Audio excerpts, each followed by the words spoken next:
आज की वीडियो में सभी का स्वागत है। आज मैं यहाँ लेकर आया हूँ कक्षा 12 के अकाउंटेंसी में ही admission of new partner numerical problem है।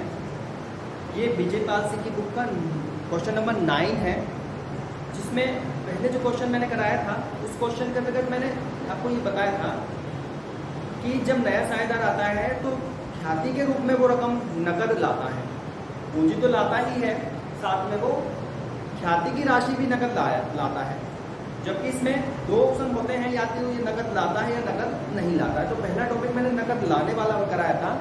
आज मैं यहाँ आपको उसके द्वारा केवल पूंजी की राशि लाता है और ख्याति की राशि नकद नहीं लाता है, और उसके आधार पर फर्म में नई पूंजी की गणना कैसे की जाती है। ये क्वेश्चन बहुत इंपॉर्टेंट क्वेश्चन है। ये क्वेश्चन बोर्ड में कई बार आया है, इसलिए मैंने इस क्वेश्चन को चूज किया है। तो इसमें देखते हैं, क्वेश्चन नंबर 9 है ये विजय पाल सिंह की बुक का। यदि आपके पास बुक हो तो देख सकते हैं, वरना मैं PDF फाइल में ये क्वेश्चन आपको दूंगा भी।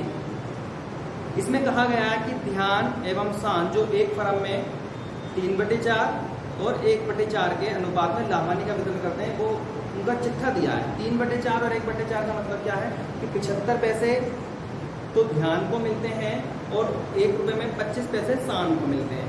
उन्होंने कहा उन्होंने मान को 1/5 भाग के लिए साझेदार बनाया है, 1/5 भाग के लिए साझेदार बनाया है। वह 10,000 रुपये नकद देगा, केवल पूंजी के ख्याति नहीं देगा। टॉपिक आज का यही है कि ख्याति की राशि जब नकद न लाए। फर्म की ख्याति का जब नए साझेदार द्वारा ख्याति की राशि नकद नहीं लाई जाती है तो फर्म की ख्याति का मूल्यांकन किया जाता है, जिसके आधार पर उसकी ख्याति की गणना की जाएगी। वो अभी मैं बताऊंगा आगे। फर्म की ख्याति का मूल्यांकन 20,000 रुपये कर दिया गया है। स्टॉक और फर्नीचर के मूल्य में 10% और 5% की कमी हुई है।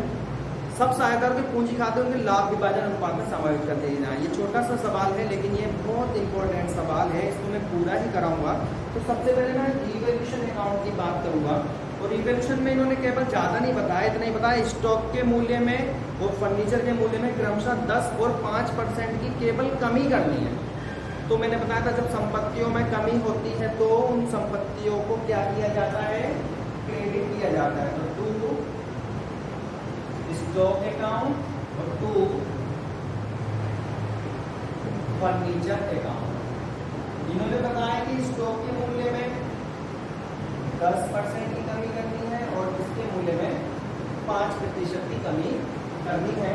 तो हम ऊपर देखेंगे बैलेंस शीट में चिट्ठे का मूल्य 20,000 रुपये लिखा है और 20,000 का 10% यदि हम निकालेंगे तो वो आएगा 2,000।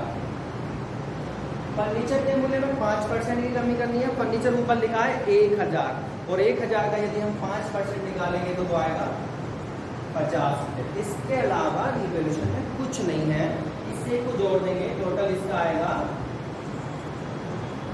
2,050 और कमी हुई है यानी ये लॉस हुआ है, साझेदारों में बटेगा और साझेदारों में बटने से उनकी पूंजी कम हो जाएगी और पूंजी दायित्व होता है, और दायित्व जब कम होता है तो क्या होता है, डेबिट होता है। दायित्व बढ़ता है तो क्रेडिट और कम होता है तो डेबिट होता है, संपत्ति का उल्टा। ये दोनों ही बात देंगे बाई, क्या नाम है दोनों के, ध्यान और शान। बाई ध्यान कैपिटल अकाउंट और बाई शांस कैपिटल अकाउंट। 2050 को ही काटना है तो 2050 गुना 3/4 और 2050 गुना 1/4, ठीक है। तो ये बनेगा, ये तो आया 512 रुपये 50 पैसे और ये आया 1537 रुपये 50 पैसे। 1537.50 और 512.50 ये इनको बटा है। इसका टोटल देख लेते हैं। कैलकुलेशन में तो हो गया 0, ये 4 और 1 5 और 0, ठीक है। कैलकुलेशन में पूरा भाग को कैसे करना है, ये तो रिवैल्यूएशन अकाउंट था, ठीक है। अब आती है आगे की बात, जहाँ से ये रिवैल्यूएशन चाहे पूंजी नकद लाया हो तो सॉरी ख्याति नकद लाया हो, चाहे ख्याति नकद ना लाया हो, आपको रिवैल्यूएशन तो ऐसा बनाना ही है। बात यहाँ पर इम्पोर्टेंट आती है, जो का समायोजना इसमें दी है, सब साझेदारों के पूंजी खातों के लाभ विभाजन के अनुपात में समायोजित कर दिए जाएं। जब ये बात होती है तो नए अनुपात की गणना हमें करनी पड़ती है, नए अनुपात की हमें गणना करनी पड़ेगी, तभी तो साझेदारों को अब नए अनुपात के आधार पर पता चलेगा, फिर उसी आधार पर पूंजी निकालेंगे। तो यहाँ पर हमारी पहली कैलकुलेशन आएगी नए लाभ हानि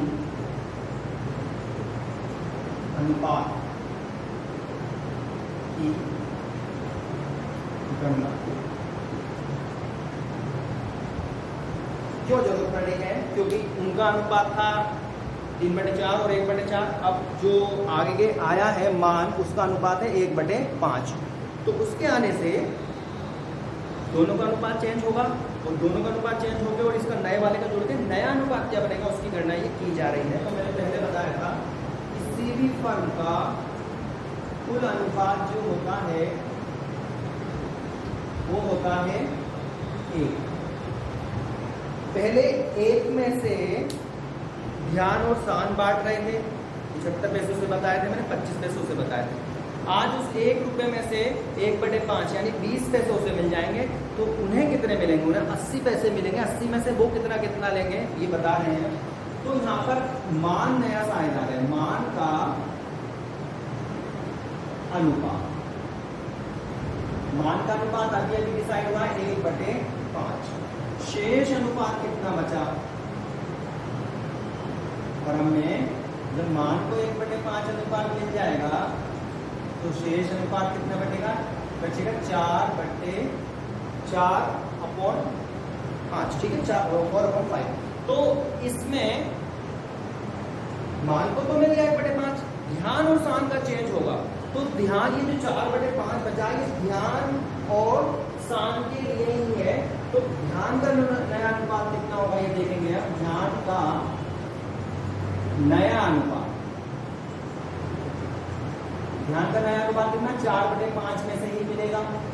इसी तरह शान का नया अनुपात, शान का नया अनुपात ये भी 4/5 में से ही मिलेगा। बात आती है मिलेगा कितना कितना, इसका फॉर्मूला शेष अनुपात बटे शेष अनुपात गुणा पुराना अनुपात। तो पुराना अनुपात का इसका 3/4 और इसका था 1/4।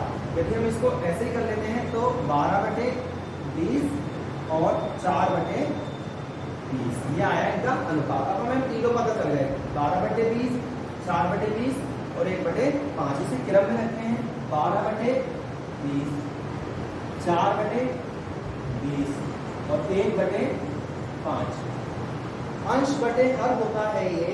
जब मैंने बताया था अगर इसे अनुपात के रूप में नहीं लिख सकते क्योंकि नीचे हर जो है वो समान नहीं है, तो समान कर लेते हैं इसको।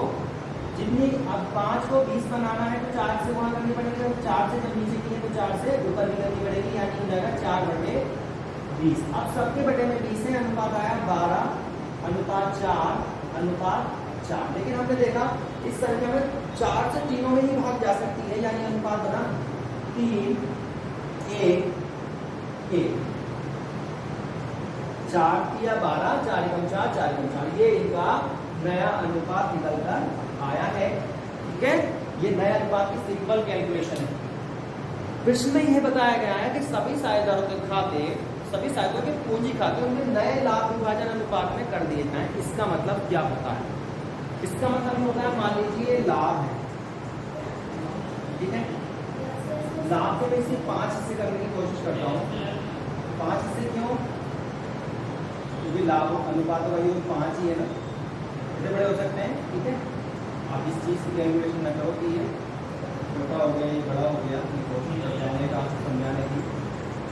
ये 5 हिस्से मैंने बनाए, 1 2 3 4 5, 1 2 3 4 2। 5 हिस्से क्यों करें? 6 भी तो कर सकता हूँ। इनका योग कितना है? 3 4 5, इसलिए मैंने 5 हिस्से। अगर 6 होता योग तो 6 भी करता। इन 5 हिस्सों में से 3 हिस्से इसको मिलना है, ध्यान को। 3 हिस्से कौन कौन से? ये मान लेते हैं, ये 3 हिस्से ध्यान को मिल रहे हैं। और ये एक हिस्सा उनको मिल रहा है। यही कहते हैं अनुपात। यानी जितना भी लाभ होगा उसका 3 हिस्से तो ये और एक हिस्सा ये। यानी अगर 5 रुपए यदि कमाए जाएंगे फर्म में तो 3 रुपए ये लेगा और 1 रुपए ये लेगा। पूंजी समान करने का क्या मतलब होता है वो अब आप समझ ही नहीं किए। जब इसका ये लाभ 3 गुना ले रहा है तो इसकी पूंजी भी इनकी पूंजी से 3 गुना ही होनी चाहिए। ठीक है, इन दोनों ये दोनों बराबर का लाभ ले रहे हैं तो इनकी पूंजी बराबर होनी चाहिए। यानी कि पूंजी को लाभ विभाजन अनुपात के आधार पर समान करने का मतलब ये होता है कि उनकी पूंजी भी उनके अनुपात के आधार पर कर दी जाए। मान लो इसने 20,000 रुपये लगा रखे हैं, इसने 15 लगा रखे हैं, तो 20,000 लगा रखे हैं, 15,000 लगा, ज़्यादा अंतर नहीं है, लेकिन उसे 30 का हिस्सा मिल रहा है तो ये दोनों विरोध इस चीज़ का कर सकते हैं। ठीक है, यानी कि अगर ये 10-10 रुपये लगाते हैं फर्म में तो ये 30 रुपये लगाए, इसे अनुपात समान करना कहते हैं, पूंजी को समान करना कहते हैं। तो नई इस फर्म में नई पूंजी की गणना की आवश्यकता पड़ती है क्योंकि कृष्ण ने बताया है कि सभी साधारण के पूंजी खातों के लाभ विभाजन अनुपात में समाहित कर दी जाए। यानी अब फर्म की नई पूंजी की गणना करनी पड़ेगी। अब फर्म की नई पूंजी की गणना,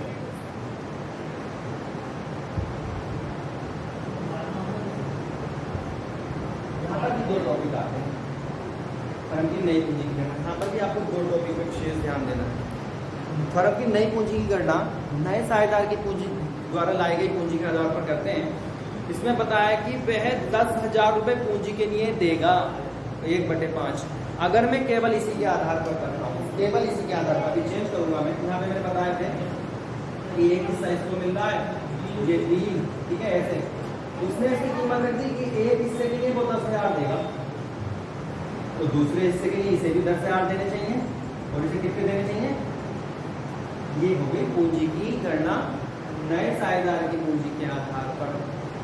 लेकिन यहाँ पर एक चीज यहाँ जुड़ती है, अगर ख्याति नकद लाता तो यही पूंजी बन जाती नई फर्म की 50,000। लेकिन इस प्रश्न में थोड़ा अलग है, वो कह रहा है ख्याति की राशि नकद नहीं लाया है तो यहाँ पूंजी की गणना तो होगी लेकिन ख्याति के समायोजन के बाद। ख्याति का समायोजन क्या है, जब नए साझेदार द्वारा ख्याति की राशि नकद नहीं लाई जाती है तो वो जो पूंजी लाया है उस पूंजी में से ख्याति की राशि को कम कर दिया जाता है। यानी कि जो 10,000 रुपये पूंजी के दारा है, 10,000 रुपये चाहता हूँ, थोड़ी टेक्निकल प्रॉब्लम आ गई थी, वीडियो आगे बढ़ाता हूँ मैं कि फर्म की नई पूंजी की गणना करनी है तो इसमें ख्याति नकद लाया है या ख्याति नकद नहीं लाया है, इस बात को विशेष ध्यान रखकर पूंजी की गणना करनी है। यदि ख्याति नकद लाया है तो उसकी कोई पूंजी कम नहीं होगी, 10,000 ही मान ली जाएगी। लेकिन वो ख्याति नकद नहीं लाया है तो जितनी उसके हिस्से की ख्याति बनती वो पहले उसकी पूंजी में से तो कम होती है। देखते हैं कैसे। यहाँ पे बताया फर्म की कुल पूंजी बताइए, फर्म की कुल ख्याति बताई गई है, इसीलिए यही बताइए ताकि हम इसकी कैलकुलेशन को आगे बढ़ा सकें। 20,000 फर्म की कुल ख्याति 20,000 रुपये बताई गई। अब फर्म का मतलब साझेदारों की कुल संख्या से है। फर्म का मतलब है कि साझेदारों की कुल संख्या मिलके फर्म बनाती है। फर्म की अब इसमें ध्यान भी है, स्थान भी है, मान भी है, ये तीनों की ख्याति मानी जाएगी। और जबकि हमें चाहिए नए साझेदार की मान के हिस्से की ख्याति, मान के हिस्से की ख्याति, मान के हिस्से की ख्याति, मान के हिस्से की ख्याति का मतलब वो कितना भाग ला रहा है, 1/5। तो उसके हिस्से में यदि वो नकद लाता तो कितनी ख्याति लाता, तो वो इस ख्याति का ही 1/5 लाता। 20,000 गुणा 1/5, 4,000 रुपये उसे नकद लाने चाहिए थे जो कि वो नकद नहीं लाया। तो अब इस 4,000 रुपये से हम उसकी पूंजी को कम कर देंगे। अगर वो नकद लाता हो तो हम पूंजी को कम नहीं करते, फिर उसी के आधार पर निकालते पूंजी। अब हम लिखेंगे ख्याति के समायोजन के पश्चात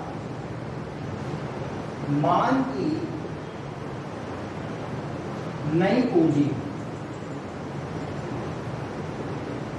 बराबर 10,000 वो लाया था पूंजी के रूप में, 4,000 उसके लिए ख्याति के अब कम हो गए, यानी अब उसकी पूंजी फर्म में 6,000 मानी जाएगी।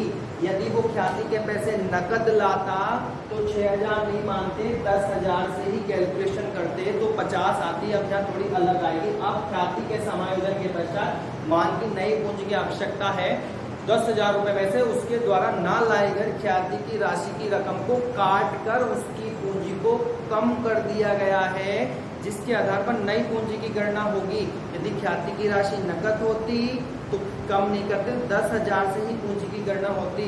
ठीक है, अब हम देखेंगे चूंकि 1/5 भाग की पूंजी बराबर 6,000 है। अगर लाख तो 10 होती, मैं बार बार बोल रहा हूँ इस चीज को। 1/5 भाग की पूंजी 10,000 है, तो फर्म में कुल 5 भाग हुए ना, इसलिए एक भाग की पूंजी जो होगी वो 6,000 गुणा इस अनुपात को उल्टा कर देते हैं 5/1, यानी कि कुल फर्म की पूंजी आज 30,000 है। फर्म की पूंजी 30,000 है और 3 लोग हैं, हमें मान की तो पता ही है पूंजी, हम ध्यान की ओर निकालेंगे। अतः ध्यान की नई पूंजी 30,000 में से ही इसको मिलेगी, कितनी मिलेगी? ध्यान की कितना अनुपात था ये? 3/5, 3/5 यानी 18,000। तो बात दूसरा कौन सा है? शान।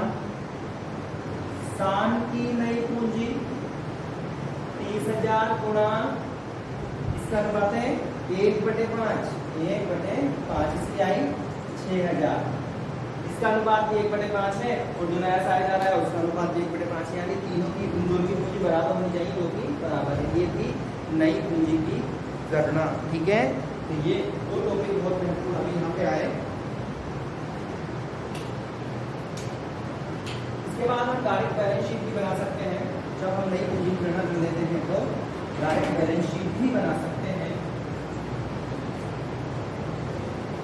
बैलेंस शीट से पहले मैं आपको तो नई पूंजी की गणना के बाद यानी कि 18,000 और 6,000 और 6,000 जो अभी आया था नई पूंजी, उसके बाद पार्टनर्स कैपिटल अकाउंट बनाया जाना है। वैसे इसकी कोई आवश्यकता नहीं है, अगर डायरेक्ट को बैलेंस शीट बोलता तो बैलेंस शीट भी मिल जाता। क्यों? क्योंकि हमें नई पूंजी की आवश्यकता पड़ गई है। अब इसलिए मैंने यहाँ बनाया है बुक में उन दोनों की पुरानी पूंजी जो ध्यान और शान की थी उसे बैलेंस के रूप में लिखा, बाई बैलेंस CD 30,000 और 16,000, जो कि हमेशा लिखते ही है। उसमें कहा गया है कि मान 10,000 रुपए नकद अपनी पूंजी के रूप में लाता है तो फर्म में रोकड़ आती है। बाई कैश मैंने लिखा है 10,000 मान के लाया है। बुक में सामान्य संचिति के 4,000 रुपए दिए गए हैं। 4,000 रुपए सामान्य संचिति के दिए गए जो कि पुराने साझेदारों के लिए ही होते हैं, तो उसमें मैंने यहाँ बांट के दिखाया है। बाई जनरल रिजर्व पुराने अनुपात में सारी चीज बढ़ती है, नया अनुपात तो आज से चालू होगा उनके लिए। क्यों? क्योंकि पहले तो 2 ही थे ना, आज से जो भी लेन देन होंगे उसमें 3 हिस्सों में चीज बटेगी। तो जनरल रिजर्व को मैंने 3:4 और 1:4 बांटा, तो 3,000 और 1,000। उसके बाद रिवोल्यूशन जो अकाउंट मैंने बनाया था उसमें लॉस हुआ था, उस लॉस को मैंने बांट के दिखाया भी है अकाउंट में। टू रिवोल्यूशन ये लॉस है 1537.50 और 512.50। अब याद कीजिए ट्रीटमेंट ऑफ गुडविल के अंतर्गत मैंने आपको गुडविल का 3 तरीके से ट्रीटमेंट बताया था। पहला ट्रीटमेंट था जब नए साझेदार द्वारा ख्याति की राशि नकद लाई जाए, दूसरा था जब नकद ना लाई जाए। तो आज वही कंडीशन है जिसमें शायद मैंने आपको एंट्री भी बताई थी, उस एंट्री को और देख लीजिए। नया new partners capital account debit to old partners capital account, क्योंकि साझेदार पूंजी ख्याति की राशि तो नकद नहीं लाया है तो पुराने साझेदारों को ख्याति का लाभ तो देना ही है, तो उसकी पूंजी को कम करके दिया गया है वो लाभ। तो कैसे उसकी एंट्री बनाई थी मैंने? New partners capital account debit to old partners capital account बनाई थी, जो कि इसमें बनेगी मांस कैपिटल अकाउंट डेबिट 4,000 रुपए ख्याति के डिसाइड हुए थे और ये 4,000 रुपए पुराने साझेदारों को ख्याति का लाभ देने के लिए उनके पूंजी खातों में बांट दिए जाएंगे। टू ध्यान कैपिटल अकाउंट और टू सांस कैपिटल अकाउंट। इसको मिलेंगे 3,000 और इसको मिलेंगे 1,000। ये एंट्री के अकॉर्डिंग अब इसको 4,000 रुपए मान के खाते में काटने हैं, जिसमें 3,000 जो है ध्यान को मिलेंगे, 1,000 इसको मिलेंगे। तो ये दोनों क्रेडिट में आए, टू ध्यान कैपिटल टू सांस कैपिटल। तो ध्यान में तो 3,000 रुपए ले लिए मान के खाते में से और सांस में 1,000 रुपए ले लिए मान के खाते में से। ठीक है, लिए हैं यहाँ तो कट गए मान के, बढ़ेंगे इधर। मैंने बताया था पार्टनर्स कैपिटल अकाउंट में इधर कम होती है अमाउंट और इधर बढ़ती है। यहाँ मान की कम हुई है लेकिन ध्यान और सांस की बढ़ी है, इसलिए मैंने लिखा है बाई मांस कैपिटल अकाउंट। ध्यान के बढ़े 3,000 और 1,000 बढ़े इसके बाद हमें अंतिम बैलेंस निकालने की आवश्यकता नहीं है, क्योंकि जो नई पूंजी की गणना की गई थी वही अंतिम बैलेंस है, जिसे मैंने लिखा है टू बैलेंस CD।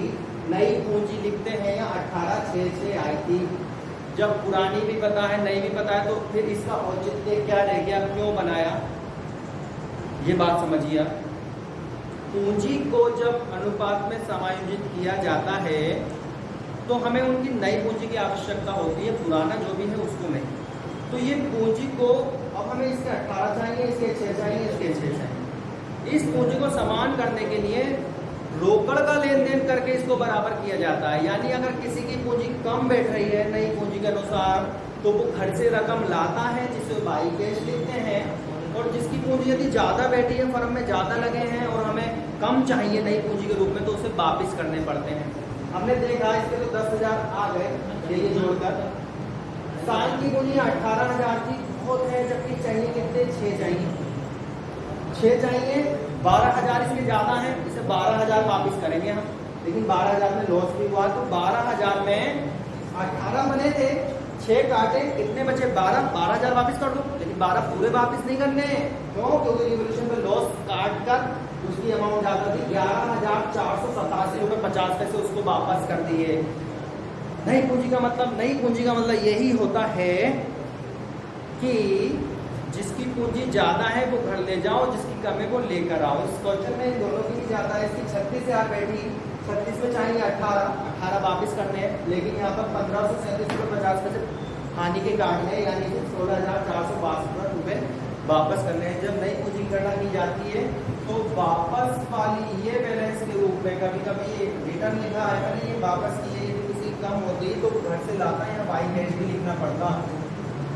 ठीक है, अब हम आते हैं बैलेंस शीट में। बैलेंस शीट में हम कैपिटल देखेंगे सबसे पहले, तीनों की, ध्यान की, सान की और मान की। नई कैपिटल आई थी 18, 6 और 6, यहाँ आई थी 30,000। बुक में दे रखे हैं केवल एक ही लाइबिलिटीज क्रेडिटर, आई थिंक 37,500 है, वो टोटल आएगा 67,500। कैश की बात यदि हम करें तो बुक में कैश 22,000 दी है। ठीक, 10,000 को लाया, कुल मिला के 32,000 हो गई। 32,000 में से 16,462 रुपये, 16,462 रुपये 50 पैसे ध्यान को दिए और 11,487 रुपये 50 पैसे सान को दिए, जो कि इनकी पूंजी वापस की गई है, क्योंकि इसकी पूंजी इतनी नहीं चाहिए थी कि ज्यादा पैसे लग रहे थे। यहाँ पर जो कैश बचेगी वो बचेगी 4,050 आज की डेट में। तो कैश कैसे बचेगी, वो इस हिसाब से बचेगी। तो 4,050 कैश के यहाँ लिख देंगे। बाकी संपत्तियों में जो भी कमी वृद्धि हुई है वो, इसमें मैं बाकी पूरा कर देता हूँ। BR दिया है कितना, 3500 का। उसके बाद डेटर्स दिए हैं, डेटर्स में कोई कमी वृद्धि नहीं की गई है, डायरेक्ट लिख देंगे 16,000 के।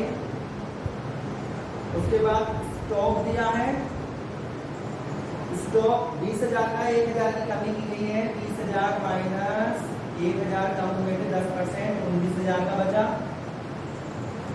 फर्नीचर में 1,000 था फर्नीचर, 50 रुपए कम हुए हैं, 950 का बचा। और लास्ट में इसमें दिए है लैंड एंड बिल्डिंग,